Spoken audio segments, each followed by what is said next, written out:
duñ jël quatrième. waaw loolu moom xam naa ko. am ñu naan ñu gis jàngat am ñu laaj ko ay sénégalais ñun aussi absence Cheikh Sarr si équipe féminine bi dafa feeñ lu bëree bëri lan nga ci mën a wax en tant que. boobu mais non mais c'est-à-dire xam nga moi je veux pas épiloguer sur les entraîneurs. parce que man les entraîneurs man sama yoon nekku si. Cheikh Sarr Tafa Gaye Cheikh Sarr Adidas et tout ça pour moi c'est des entraîneurs confirmés. ku fa nekk tu dois tirer ton épingle de jeu. voilà donc pas kenn ki gënul ay kenn ki et ainsi de suite bon moo xoolee entre le profil Tafa Gaye ak Cheikh Sarr. mais Tafa Gaye a plus de profil d'entraîneur. Oui, parce qu'il a eu deux Afro-Basket. Parce que moom lui il a joué il a eu deux Afro-Basket 2009 2015. Tafa Gaye il a été champion d'Afrique mais waxuma en dehors de ça mais joueur là et tout ça machin donc wute nag Cheikh Sarr nga xamee ne bon c'est un professeur d'éducation physique ça n'a rien à voir c'est pas le même profil. Profil Adidas, profil Tafa Gaye, c'est genre profil Adidas. Voilà, c'est des anciens joueurs qui connaissent les rudiments du basket, qui connaissent les fondamentaux du basket, parce qu'en fait, ils vivent, donc, nous l'en diachal.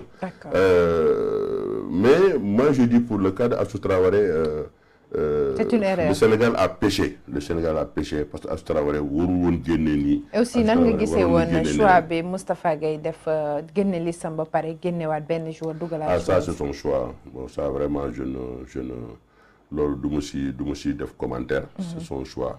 Parce que doful xam na su ko defee am na lu tax mu def ko. Donc non gis nga man dama am habitude. moom deeru moom xam na ko parce que man il a été mon entraîneur parce que ma nekkee président fédération nekk na entraîneur mais musuma dugg si affaire sélection. ci choix wam waaw déedéet musuma si dugg. fi ñuy terminer nag mooy en tant qu'acteur du basket yan assise nga foog ne buñ ko defoon suñu basket bi dina jëlaat renouveau dina amaat lu Babacar Ndiaye jóge fi. ah moom. non il faut qu'il dégage. Il faut qu'il dégage mu dem yoonam parce que il est dans un monde qu'il ne connaît pas, il est dans un monde qu'il ne maîtrise pas. Il faut que le département ministère comprenne que par amitié, on ne doit pas laisser ce gars-là, il est en train de tuer le basket à petit feu. C'est aussi clair que ça. Maintenant, si on le sait, bu ñu ko xamul ben nañ fi bàyyi Babacar Ndiaye mu dem parce que Babacar Ndiaye pour moi c'est un commerçant, c'est-à-dire que aujourd'hui il existe avec ce basket là parce qu'il a besoin d'exister avec ce basket là. Aujourd'hui le basket sort énormément de gros moyens et ça boo xoolee Babacar Ndiaye bon je ne sais pas moi lu ko jafandu si basket bi yow quelque chose que tu ne maîtrises pas lu ko jafandu si basket bi c'est la question que tout le monde se pose. Donc su ma la déggee problème majeur basket bi mais Babacar Ndiaye c'est lui et rien d'autre parce que boo xoolee Leila, pour finir là, sur les championnats d'Afrique 2019. Mais comment se fait-il que, avec toute cette manne financière il avait de quoi construire le basket sénégalais. Bon, par exemple, ni di Wate Babacar Ndiaye, Barke Al-Quran Nabi. Il avait de l'argent, il avait tous les moyens, mais pour construire le basket sénégalais, nous savons que Baba Tandian, Massama, Matemba, quel monde que vous voulez, parce qu'il aura fait ses preuves. Mais finalement, qu'est-ce qu'il a fait? Il s'est amusé avec l'argent, avec ses copains. 7 délégués, 8 délégués. Koudek, avec 18 millions de filles, avec 16 millions de filles, avec machin. Voilà ce qu'il a fait avec l'argent du contribuable. Donc, et pendant ce temps, il y a énormément de clubs qui sont à l'avenir, mais il y a des ballons à Amounouko. Ouais, mais tu penses qu'il continue le basket? Et ça, le ministère le sait, et le ministère ne réagit pas. Donc, on se dit que du Babacar Ndiaye def, mais il faut un ministère. Maintenant, nous, on va en tirer tous les enseignements par rapport à ça. D'accord. Pour ce club, Saint-Louis Basket Club, nan la demee Fanny? Saint-Louis Basket Club, bon, voilà, on a fait une saison. Une saison, bu nga xamee ne le même Babacar Ndiaye moo tenté de faagagal Saint-Louis Basket. Ah, pourquoi nga wax ko? Xam nga Babacar Ndiaye su ma nee Babacar Ndiaye dafa war a dem si basket bi Saint-Louis Basket sax en fait est une raison de plus pour moi parce que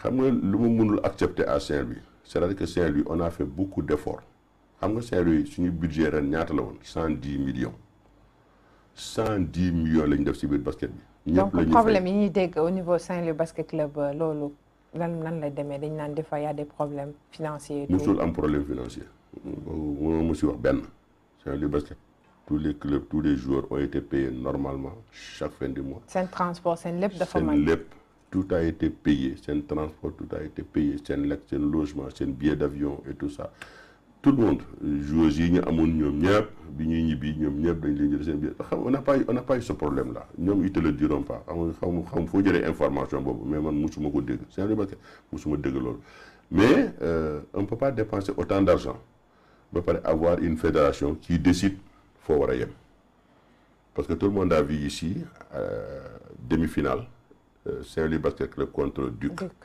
gars yi dugg fay lampi Saint-Louis mené ñu dugg fay lampi dégg nga waxuñu ñu taalaat lampi 20 minutes après c'est toujours la même personne Babacar Ndiaye ak sa bande là les Mandogale et tout ça alors le Duc s'est repris gagné match bi mais dem Saint-Louis dóor Duc benn escorte bu nga xamee ne je crois Duc musul gàddu escorte benn 25 points d'écart Duc musu ko gàddu ce qui veut dire que physiquement Saint-Louis moo mënoon Duc ñu dellu ci troisième manche gars yi de benn scénario foofu dem indi fa xeex et pourtant les textes de la fédération sont clairs xeex bu amee ci terrain basket ñi ko dugg les 12 joueurs bu ñu duggee ci biir terrain bi rek automatiquement ils sont tous disqualifiés. D'accord. te waa Duc ñoom ñëpp a dugg y compris entraîneur bi soigneur bi ñoom ñëpp a dugg te waa Saint-Louis Basket 5 joueurs ñoo nekkoon ci biir terrain bi donc et puis ñoom ñu def benn réunion seen biir ba pare sanctionner Saint-Louis Basket jël ko bi jox ko Duc et ainsi de suite et le résultat Babacar Ndiaye est en train de tuer le basket. après bu dee nag nii lay basket da nga koy bàyyi nit ñi développer seen basket nit ñi def ci seen xaalis mais essayer d'avoir un résultat parce que ñun sponsor yi ñu am su fekkee sponsor bi mais beaucoup d'argent ba pare te yow résultat bu nga xam ne yow yaakaar nga ko moom mu la koy xañ donc où est l'intérêt d'aller chercher des sponsors. ok ñu bàyyi la nga tàggatoo ñu ngi lay jaajëfal bu baax. waaw maa ngi tàggu en espérant que ça a été constructif par rapport ak li xaw ci basket bi ci afro basket góor ñi ak jigéen ñi bon j'avais pris un peu de recul bon je crois que c'est la première fois ma ciy wax